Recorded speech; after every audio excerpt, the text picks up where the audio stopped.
building for growth. It's massive. It's so important to make sure we're prepared for the future. A 5 million gallon water storage tank is under construction.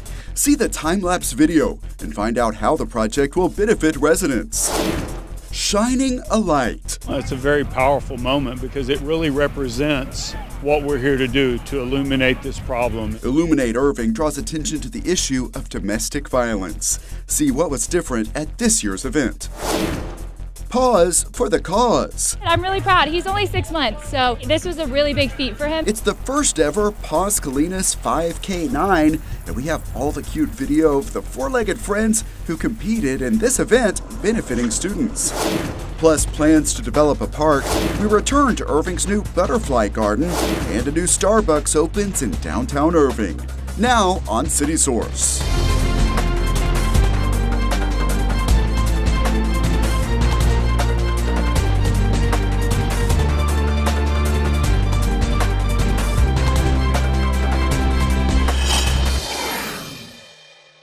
A renovated and expanded Heritage Park is nearing completion. Hello and welcome to City Source. I'm Thomas Gandy. We will preview the debut event that will be held there coming up. Our top story today, targeting litter in Irving. It is an issue that is getting new attention on several fronts. First, on city streets. Keep Irving Beautiful just completed its annual litter survey.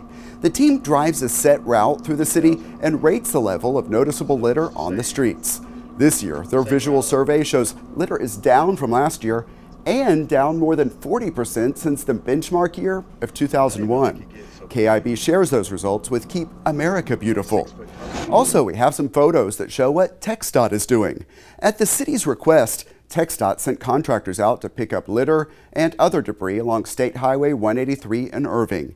This comes after residents and leaders shared that they had noticed heavy amounts of litter along state highways in the city. And our team was out with the City of Irving's Parks Department. Here you see them at work at Running Bear Park. In addition to their work at all city parks, they also pick up litter along medians and rights-of-way on some major corridors. It is a significant investment of time for some parks employees. Well, some of the time studies we've done, we probably spend 40% of our time picking up litter, hauling it off. If we didn't have to do any litter, we could get more done in the parks. 40%, that's a high number. That is a high number. It's costly. You doing your small part by picking up litter and in educating your neighbors about picking up after themselves has a huge impact. You know, all of that stuff ends up in our parks, it ends up in our streams, it ends up in our water systems. If we just clean up after ourselves and encourage our neighbors to clean up after ourselves, we can have a huge impact on how much litter is on the ground. The City of Irving's Communications Department is also working to spread the word on social media and through other avenues with the message, Irving, Texas, no litterers allowed. The goal of all of this is a cleaner Irving. In other parks news, work at Heritage Park is nearing completion. During our most recent visit to the site, we saw more of the attractions taking shape. They include a new stage with video wall, a new gazebo in the center of the park, as well as features that highlight city history. You could see there is a lot that is new and a lot more space. In fact, it's about twice the size it was before. The Parks and Rec and Capital Improvement teams expect all of the major work to be complete by the end of November, in time for the city's holiday celebration. You know, for many years, we've always had our traditional tree lighting and holiday celebration at City Hall. This year, we're going to do that at Heritage Park. We're really excited about that. It's going to be an inaugural event of that park out there. We have a beautiful 30-foot Christmas tree that we're bringing in, a modern tree with LED lighting that's going to really set the tone for the holiday season. And we're really looking forward to starting a new tradition. The celebration, called Holidays at Heritage, is set for December 4th through 18th. It all gets started with a parade in downtown Irving and tree lighting in Heritage Park. That's on Saturday, December 4th at 6 p.m. Parade applications as well as details on other holiday events downtown are available at irvingevents.org. When you want some water, you turn on the faucet and probably don't give it much thought. The city's engineers do the thinking for you. They make sure the systems are in place to get water to your home. A huge new facility will help, and we checked out the construction. Yeah, we're building a new 5 million gallon water storage tank at our Northgate Pump Station. And we are pouring the floor of that tank and the foundation for the tank to sit on. It takes about 9 hours to pour out the entire thing from start to finish. This is a project to meet future growth. We've seen a lot of growth in the urban center and really the whole eastern part of Irving. And we also want to make sure that we're prepared for the future growth at the stadium site. So it's there to meet the current needs and the future needs as well.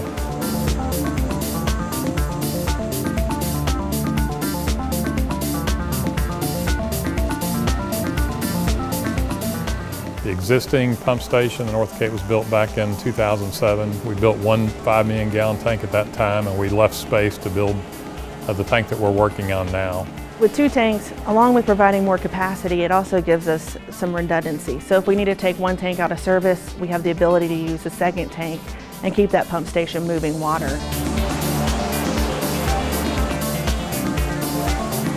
We spend about $42 million a year reinvesting back in our infrastructure. That includes replacing pipes, new pipes for growth, pump station work, elevated storage tanks, ground storage tanks. So we're continually putting money back in the system. And so this project represents a big part of that investment. It's about $11 million to build this tank.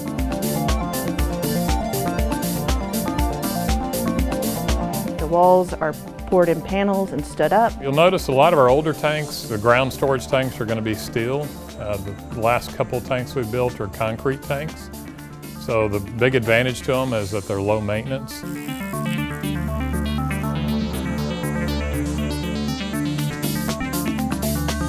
We have master plans and try to keep ahead of the game, know what we're looking at in the future 5, 10 years down the road, so that we're prepared and we have the facilities in place to support all the new growth that will happen. There's just continuous activity throughout the city to make sure we are reinvesting in a system that it will be reliable for our customers.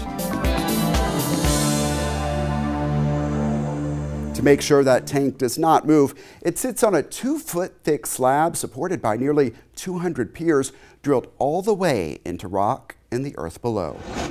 In other news, the Irving Police Department is hosting a chance for families to have their child's safety seat checked. You're seeing video from a clinic earlier in the year. Officers who are certified child passenger safety technicians inspect seats and provide instruction on proper use. The next session is on Saturday, November 13th at the Family Advocacy Center. Call 972-721-2544 to sign up. Police say it is an important program because most child safety seats are used incorrectly. The Irving Police Department is shining a light on the issue of domestic violence. The department's Family Advocacy Center hosted an annual observance called Illuminate Irving. This year, it was at a new location, Millennium Park in downtown Irving. We were there to hear from organizers and participants. This event is Illuminate Irving. It's an awareness event for domestic violence. We never want to lose sight of the impact that has on that family unit and on our community as a whole. And so events like this help us to remember. Just creating a lantern for the survivors for domestic violence. It's just basically a sign for me to tell them that they're stronger than they think. We got the idea from actually Japanese culture. They do an event called Toru Nagashi, and it is to honor individuals who have suffered an atrocity. I am just creating this for all the women that have survived domestic violence. I know it's not an easy thing and it's such a hard journey. These are a representative of the survivors and those that didn't survive as victims of domestic violence. What is the importance of having a ceremony like this? Oh, almost don't even know where to start. I think the awareness that it brings to our community, that these are our neighbors, these are our sisters, brothers. We're going to have an art exhibit, so we have students from MacArthur High School who have done artwork about domestic violence. I'm here to support my mom and all the survivors that are here today. My message is to break silence and speak about what is happening because you're never alone. You just have to spread your wings and be free. I am so proud of her. It's good that she came out of that situation because look at her now and she's doing great and she's living her own life in a safe environment. I'm a survivor of domestic violence from a young age. He held a gun to my face, punched me so hard that he broke my jaw, and he knocked out my front teeth. Why didn't I leave? He told me he would kill me or take my kids from me. What message do you hope to send tonight? And I just want everybody to know that they're not alone, that it happens to men and women. When you hear the statistics, you don't see the face, you don't get the heart behind what has happened. And so to hear from a survivor is to know it could be me, it could be you, it could be any of us. What can people learn from your story? Get out, don't give them a second chance, run. I stayed quiet for so long, and if I can save a life, I want to do that.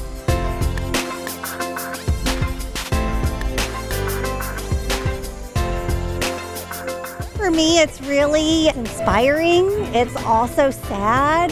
There's no reason for domestic violence to ever even happen. And so it's a really sad moment, but it's also a joyful moment. You know, I've had the opportunity to work with survivors and see them succeed in getting out and finding hope. And so I also think about that. It's a lot of emotions. It's a very powerful moment because it really represents what we're here to do, to illuminate this problem. And it's that visual representation so you really recognize the impact that this offense has on our community.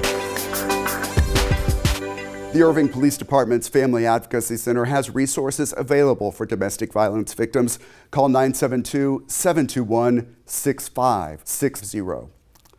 Plans are underway to add a trail and other features at Oak Meadows Park. The work comes after a lot of planning and public input. Take a look.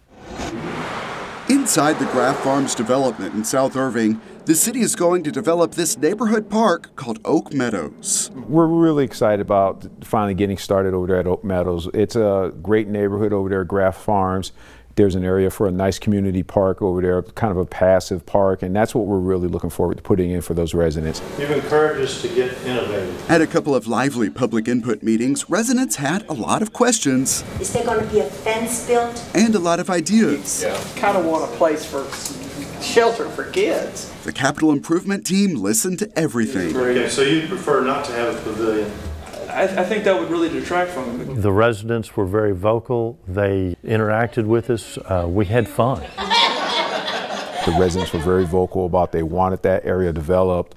They didn't want any large amenities out there, play features or anything like that. They wanted something very passive that they could utilize, that they could walk and enjoy the natural environment out there. So that's what we're going to give them. While final plans are still under review, here's what's expected at this point. From the street, you'll see a monument sign, also an area with stone benches and a view. Elevated overlook, because we got a little bit of elevation change right there, so we thought that'd be a good spot. As you come into the park, you can overlook and see the whole park. That overlook space will connect to a trail that will also showcase the beauty of nature. We're planning for a quarter-mile trail that's 8 foot wide. The property itself has some beautiful post oaks, so we want to be real cautious of where we build, where we take the trail. We're going to have some exercise stations that will, right now as planned, it will kind of cut through the middle of the park, so you'll veer off the main loop and take the exercise trail. Those exercise stations will be similar to those already in place at Sunrise Park and along the Campion Trail. Another planned feature is a small play area that could feature amenities like these. But it'd just be kind of a climbing area where you take your toddler, or a young child there for a few minutes. The city has $400,000 in park bond funds budgeted for this project, and the team will be applying for a matching grant from Texas Parks and Wildlife. The state will award grants next spring, and based on the results, the city could begin construction in the fall of next year.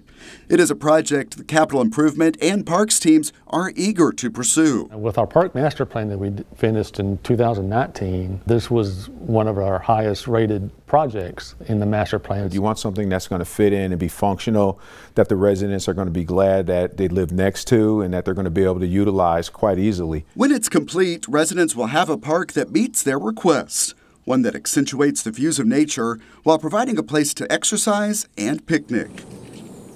The developer of Graff Farms donated that land to the city of Irving to use as a park.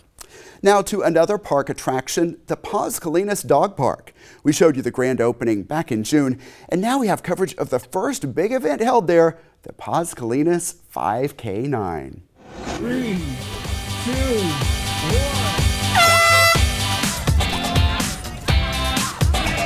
1. This is the first ever Paws Salinas 5K9 on the scenic, lovely, beautiful Campeon Trail. I think it's great. I think it brings the community together. We get to meet new friends, new dog friends. I think it's wonderful. I really do. She runs with me all the time. I feel like dog moms everywhere. Just like I want to take my dog everywhere with me, so having events like this is awesome. We're just excited. You know, the community really has come together. Once we made plans that we were going to actually build Paws Salinas, the first ever dog park in Las Salinas, we knew we had to have an event in conjunction with it, and the Paws Salinas 5K9 just rolled off the tongue. We decided to join forces together with the Las Salinas Association. When we started the Irving Marathon running series, we wanted to target different demographics, and the dog community is big here in Irving. How'd your dog do? Oh, he did better than me. You know, he was pushing me. He definitely tried to sniff every single dog that we ran by. He was less focused when we got on the trail, but I'm still very proud of him. Both of my dogs are rescues, and I ran with both of them. Very motivating. I couldn't believe how much they pulled me along the way. He actually helped me. Like, he pulled me forward when I was so tired. She was like, I'm done training, so let's just go ahead and do this. She knew. Yeah, she knew. She was ready. Did Batman know? Yeah, oh yeah, he definitely knew. This morning, as soon as we were getting dressed, he was like, oh, the running shoes came out. He was ready to go. So he saw a hot dog, and then he just followed that dog. It was perfect. Tell me about the idea for the costume. He's such a big dog, it was kind of hard to find the right size, and they had one in extra large, so now he's a hot dog. The biggest challenge about organizing dogs is that you don't know what's going to happen at any given moment. I think this is great. I think anytime that you can bring dogs and people together, I think it's great, especially for a good cause like schools. Every single event that we do, we award a scholarship that the school's foundation then gives to a high school senior in the spring. Someone that has participated in the Irving Marathon, whether they volunteered or ran the marathon, will be eligible to apply for a $1,000 scholarship from the Irving Marathon. Yeah, way to finish with a smile, both of you. Way to go. You seem full of energy crossing that finish line. I know, you know how you save it just for the end, and you're like, okay, I got it. Everybody had a good time, and we had about 16 awards that we passed out this morning. Wow. I don't think I've ever placed before, so that was kind of fun. Thanks for putting this on. This is actually a really amazing event. Batman's not tired at all. Oh no, he has a lot of energy. What's going to be the rest of their day today? Today, oh, they're going to sleep.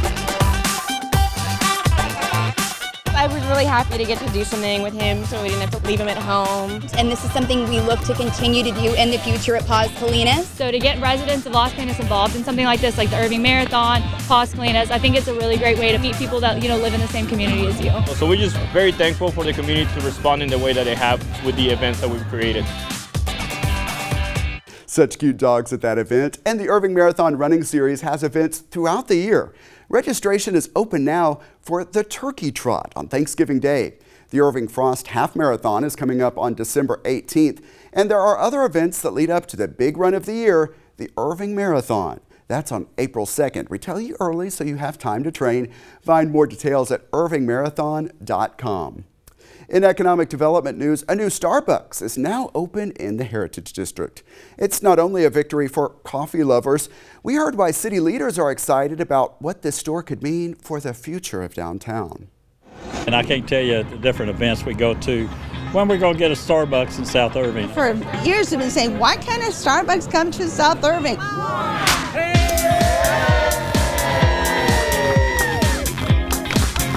I think this is absolutely great. This is what we've been talking about and needing down here, something that'll really give this area a shot in the arm. And now look at it, a brand new in South Irving. This is years in the making of the city trying to strategically approach a lot of the economic development opportunities here in our Heritage District. Having Starbucks be a part of that vision and part of that development is a great addition. They approached us. They were interested in this market. We had some land available, and we were able to work out an agreement for them to purchase this land and to build a store here. We couldn't be more excited. There is no other market in South Central that is growing as fast as the city of Irving is. If we can support something like this, we can support other chains and other restaurants and stuff. I could see other restaurants or developers, hey, there's a Starbucks here, and with Irving Boulevard, being repaved, a makeover, so to speak, and you're going to see a lot of changes on Irving Boulevard. Development begets development, and when developers continue to see more and more that is opening up, more shops, more stores, more restaurants, they're going to know that something's going on, and they're going to want to be a part of that. These past 3 months, we've opened 3 new stores in Irving. And we're not done. We'll be opening 2 more stores in fiscal year 22. I think it's a great deal that we're going to continue to see the benefits of the renewing of South Irving. So I can't tell you how big plus this is having Starbucks here. I think there's a lot of potential. In that story, you heard mention of the transformation of Irving Boulevard. Phase 1 of that project, which involves the 1-mile stretch between Sowers Road and Strickland Plaza, begins on November 15th. Improvements will include new paving, additional parallel parking, better bicycle and pedestrian access, along with infrastructure improvements. We will be telling you a lot more about all of this on a future edition of City Source. Also looking ahead, the Veterans Memorial Park Committee will host its annual ceremony to observe Veterans Day. It will take place on Thursday, November 11th and start at the Jack D. Huffman Community Building at 11:30 a.m. Following that program of speakers and music there, attendees will walk to Veterans Memorial Park next door for a wreath-laying ceremony. After a huge response to our recent story at the Butterfly Garden at Birds Fort Trail Park, our team made a return visit. The group Friends of Irving Gardens hosted an educational program covering the fall migration of the monarch butterfly and winter sowing for a colorful spring. Participants learned how to get a jump start on next year's garden by completing a project with these milk jugs, moist soil, and seeds. It becomes a mini greenhouse. Master naturalist Janet Smith was the guest speaker at this event. She answered a lot of questions and emphasized the need to provide food for pollinators.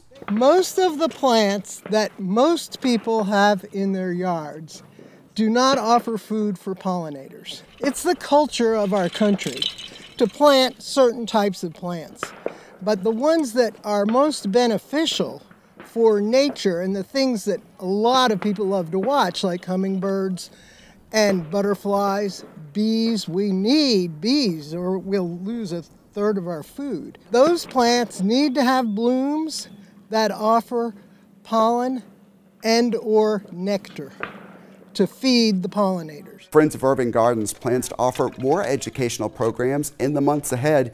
You can find the group on Facebook.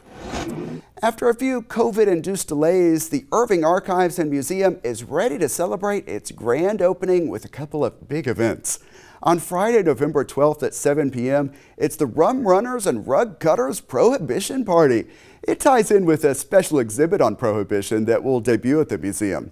1920s era attire is encouraged for the night of music, dancing, and more. Tickets are $75 and are available through the IAM website. The following day, it's an ice cream social called Irving with a Twist. The event begins with a ribbon-cutting celebration at 10:30 a.m. After that, there will be craft stations and lawn activities for children. Museum admission that day will be free. All of us at ICTN just wrapped up the celebration of our station's 40th anniversary serving the city. One of the highlights was this reception at City Hall. We had a chance to chat with former ICTN employees and some of you, our loyal viewers. We sincerely appreciate all of the kind words we heard during our anniversary events. Along with this reception, the mayor issued a proclamation declaring October as Irving Community Television Network Month. There was also a special program hosted by the Irving Heritage Society at the Irving Archives and Museum. That's also where an exhibit gave people a chance to see some vintage ICTN equipment and learn more about our history. Thanks again to everyone who celebrated with us.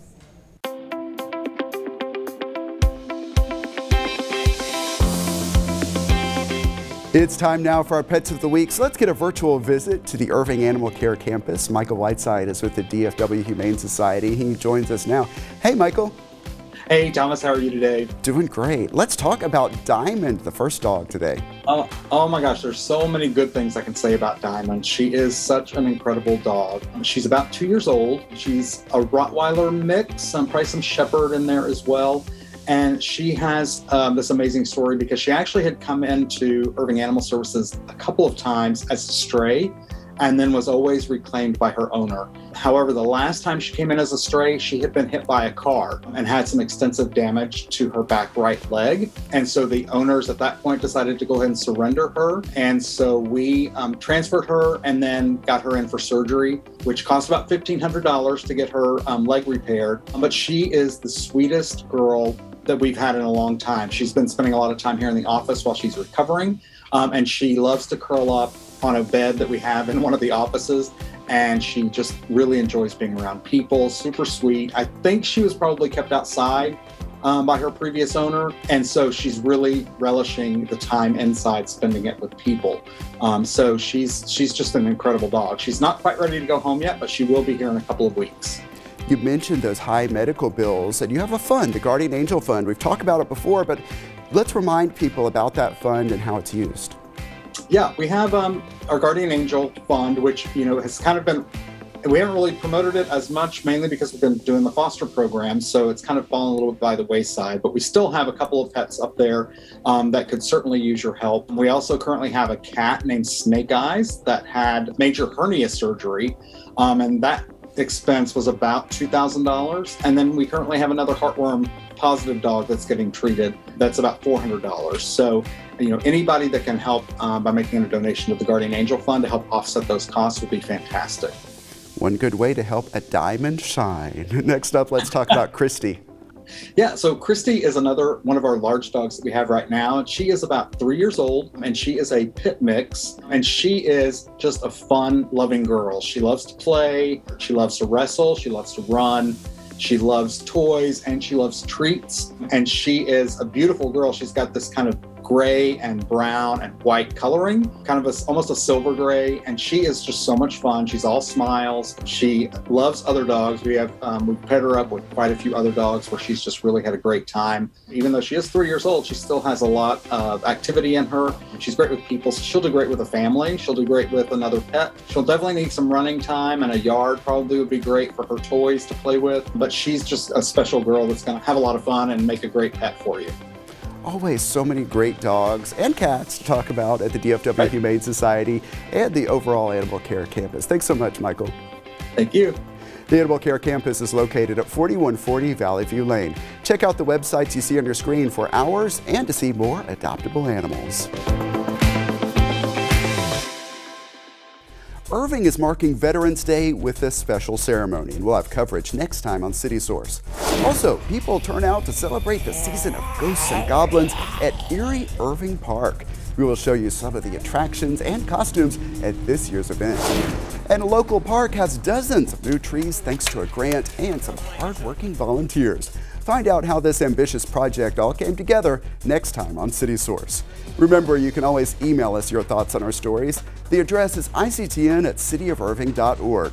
Also, find us on YouTube. Our channel is at youtube.com/thecityofirving. Subscribe and you can get notifications when we upload new videos. And of course, we always appreciate the likes and positive comments. That's it for this edition of City Source. Thanks for watching. Stay healthy, and we'll see you next time.